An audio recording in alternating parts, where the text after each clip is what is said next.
In today's video, I am going to teach you how to do custom URL in Zoho People. To get started, make sure you are signed in to your Zoho People account and you are on the main dashboard. The custom URL setting is managed from your organization settings, so you will be working in the admin area. First, go to the top right corner of the screen and click Settings. This is where Zoho People keeps the controls for company-wide configuration, so it is the correct place to begin any branding or domain-related change. After the settings page opens, select Manage Account.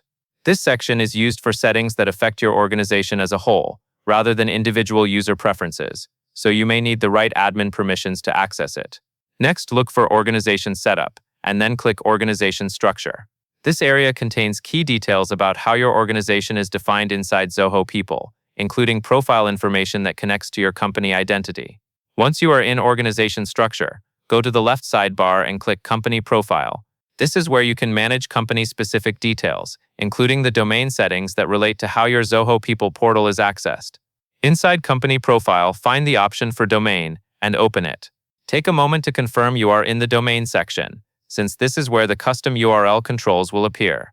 Now click Custom URL, which may also be labeled Map Custom Domain. Depending on your layout, you might see it near the top or near the bottom of the page. Both links take you to the same setup area, so select whichever one is visible. When the custom URL field appears, enter your desired URL. Use the exact domain format your organization intends to use, so it is consistent with your branding. It also helps to double-check spelling and punctuation before moving forward, because small mistakes can cause confusion later. After you enter the URL, review the page for any on-screen prompts related to saving or confirming, and follow what Zoho People shows you in that section to complete the update. That covers everything you need to know.